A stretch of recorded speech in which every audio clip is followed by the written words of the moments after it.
It's your boy Godson. And your girl Tiffany Janine, aka T Catton. It's Real People Radio, MyCityMyDream.com. We got some very special people in the building today. Yes. I'm gonna let them introduce themselves because I don't want to get it all. You know, I'm hyped up about this interview. Me too.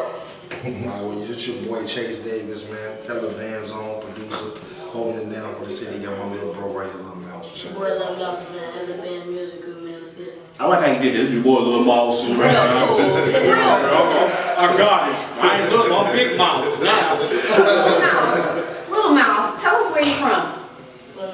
The hundreds, about 111. Wow. 19.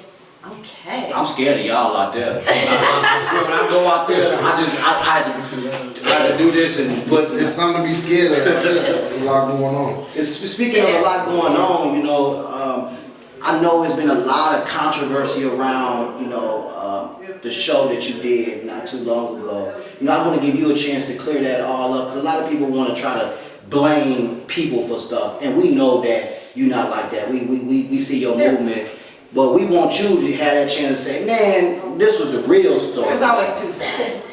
You talking about the show, Mr. Cheese? Yeah. Yeah, I had performed and I had left. I was gone. Like, that's more than this man told me about it. So I ain't know nothing about it. Because, you know, by all us being there, you know what I'm saying, we was all there as a family. His mother was there. We was all tight. We don't, first of all, Hella Bands as a group, we don't move loosely. You know what I mean? Right. We move tight-knit, everything in order. It's a tight structure. So we came in, we did our thing. We left, got out there early, wasn't no too much mingling. 5 minutes later, then you know the mayhem happened. Right. You know, so that's how that happened. Lil Mouse and Hella Bands, they had nothing to do with the folly that went on at that club. You know what I mean? And y'all heard it straight from their mouth, because you know there's been a lot of speculations about this whole issue. But I'm glad you was able to clear it up. But what do you think about, you know, the image that people are trying to portray you as? Like they saying, oh, he's young. Why is he talking about this? We understand, you know, tell us, how old are you really? 13. So you're 13 years old. No, he's 35. Well, you would think so by his lyrics. So, you know, it's all over the media, news. This new song you have out right now is titled Don't Get Smoked, and it's reached over 4 million views. Don't Get Smoked is, because you know, when I hear Don't Get Smoked, I think like, they ain't gonna pass it to me. Well, let me cut y'all off. So can we, I just want to, is it made aware that you write your own lyrics? Is that true? I write my own lyrics, yeah. Is this from real life experiences or for what you see on the streets? Like what goes on in my neighborhood, and I just put it out there, like try to rap about it. Awesome.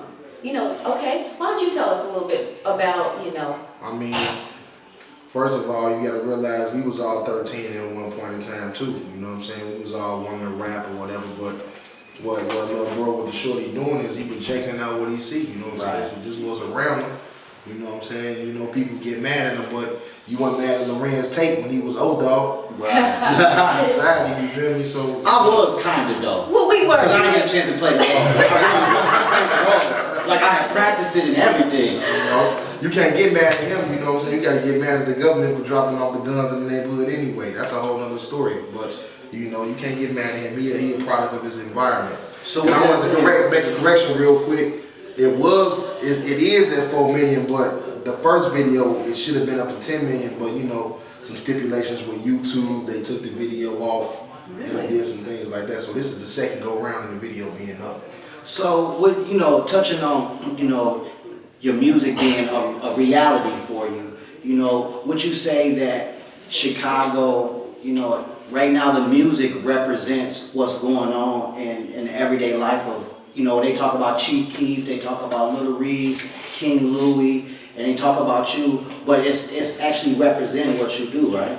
That's what you're seeing every day. Yeah, like what goes on in my neighborhood, yeah. So what advice can you give to, you know, someone that's actually seeing you and they know you, they see you out? What can you tell them that they can do to get to, you know, this certain plateau that you at to get your message out there where that you are?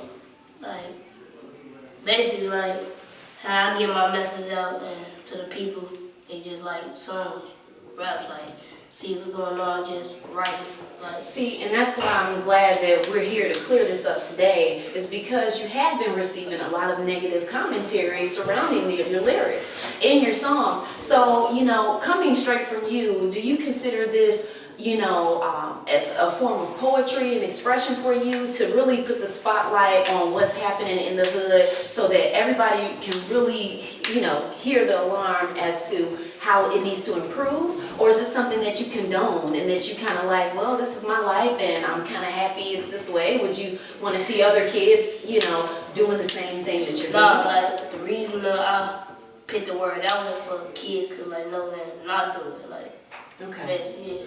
That's a good answer, because a lot of people looking up to you right now, and you got the whole city screaming your name and everybody rooting for you, to be successful, but with success comes, the drama and all that, and I know that you are, doing your part and making sure that it don't happen.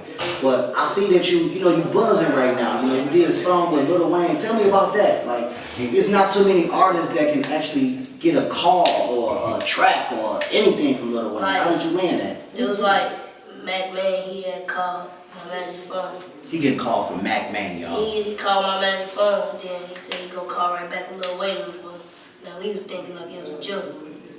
Then he called back with Lil Wayne actually on the phone. Then that's when he asked me like, I want to use your beat for my mixtape dedication for. And he said yeah, and he used it. So how was that whole experience actually working with Lil Wayne and being a part of that song? 'Cause that's history. That song It was actually. amazing to me. Like, first when I heard about it, I thought it was a joke at first. Mm-hmm.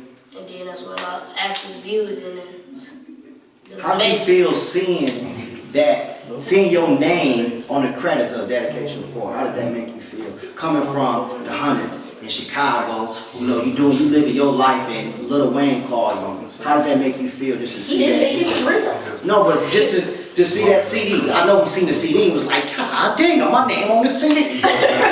Right? Like you hear your song on the radio for the first time. Yeah, how did that feel when you heard that song? It was shocking, like, it was shocking, like, it wasn't, like, to me, it was real shocking, because, like, to me, it wasn't true, but it was. Like, I thought it wasn't true, but then it was. Okay. That's what's up. So, who influences you in the hip hop industry? Whether it be a hip hop artist, a producer, and who are your influences? Like, to me, I'm looking forward to work with everybody, like, anybody. To me, looking forward to work with anybody. Okay. Who would be your top person? I know, because everybody say that. Everybody say, I don't work with everybody, but like, if I was a rapper and I can't rap and lick, I can play the drums, but if Eminem called you right now, would that be something major to you, or is somebody higher that you would Yeah, want? it'll be major to me. But is it that one artist that you got in your mind that you always been dreaming, like, if I did this song with this artist right here, this would be, I know it, I'll make that song shit. Walk a flow. That's what I'm talking about. Now, let's also be clear, you have both parents in your life right now. So you also, growing up, you played baseball, you've even won trophies. Play baseball, bro?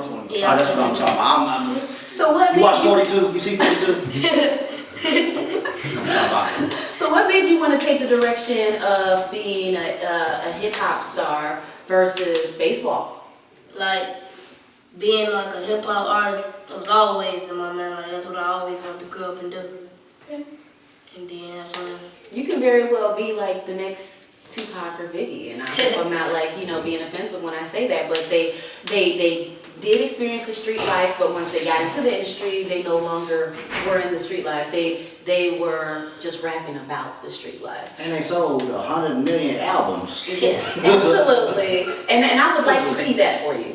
I would really like to see, I would like to see that for you, but I would not like to see you get caught up, because you rap about the streets, get caught up in the gangster life. And The man is a very humble young he man. really is. Do you see yourself going into acting maybe a little later in your career? yeah. Yeah? Yeah. See yourself playing some roles? Yeah, Some I Will can, Smith? yeah. I got the best I can question see for you, and this is just because I know you reaching a lot of fame right now. And I know, do you got a girlfriend? Yeah, I want to know that. And how is your team protective of you? Is your parents protective But of you? no, that's not even, Seeing your girls right now? that's not even, because I know when you get up there, what, you know, because I've always said that if I meet Lauren London, Lil Wayne might have to beat me up, because I'm going to take his baby mama. So who, you know, who you got your eye on in the industry? Even though, you're young still, but you know, you got enough money to get them now. Like, well, I got my own money. Like, All right, that's a great answer. Hey, I like that one. That was a perfect answer, actually. He said he married to the money, chasing money. chasing money, Yeah, because when you do that, then the girls just follow. sometimes. Because you got to buy them sometimes, buy them nice weaves and stuff. That's right, weave is not cheap, okay? $150, $300 a pack. So tell us, what other future projects do you have coming out? No, I got an album coming out sometime in June called Michael Mouse Myers. Okay. And now Chase Davis, will you be doing all of his production? Majority of, I'll be picking a lot of beats, and we're gonna be doing a lot of work with other producers. Like we're gonna probably shoot out to the A, do some work with Sonny Digital. Okay. Sonny, my mans. A couple other producers, man. We just rounding up. We, what I'm saying, just putting together right where we gotta have that specific sound. You hear the title, but don't get confused by the title too. It's still a side A and a side B to it. We gonna have all hit records, and we gonna have all hardcore street music on it too at the same time. So tell us a little bit about, some of your work, because, you are heavy on the production side. Who, like I hear some of these producers out here, they're not doing some of the things that you're doing with the tracks. Like who influenced you on the B side? I mean, to be honest, Shorty Red was my influence, man. Shout out to the homie Shorty Red too. But he was my influence in making beats or whatever. I started off making beats, just mocking his beats. The things he was doing when he was making beats for drama back in the day, So doing that, but some of the work I've done in the city, work with the Goon Squad, Bump J, Slap Polaroid, Well known for. Yeah, so I was working with them, and my big bro put me in tune with Lil Bro, and we just, made magic in this point, So It's working for you. So you have a history of making magic, because Bump J had the city on fire.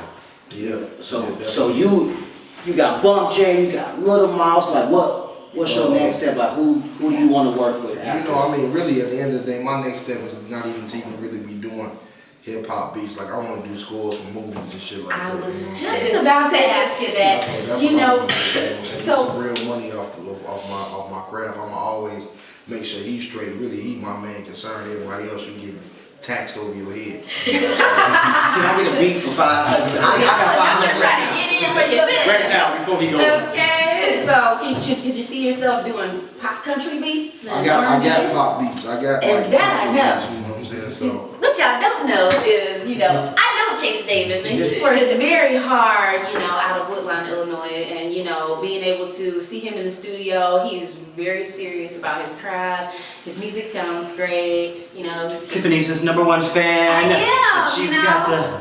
So I know he's doing really good, and this is definitely a business for him. So it's good to see you doing good. thank you. So tell us what we can, find. First we'll start with you. Tell us where we can find you and follow you, and just so the world will know where you at. Oh, well, you can definitely hit me up on Twitter, man. Chase Davis Music, MUZIK, and on my Instagram, Chase Davis Beats with a Z. You know what I'm saying? And, you can hit up our YouTube too. We all in there, Hella Bands Music Group, on YouTube page. You know what I'm saying? So you can definitely find us out on that. Awesome. Where can we find your stuff at? You can find on Twitter at Mouse Myers, MOUSEMYERS. You can find me on Instagram, HellaBands_Mouse. I really love this interview. I'm glad we got a chance to sit down with you, Little Mouse, and you got to, explain what's going on. And Chase, we really appreciate you coming through too.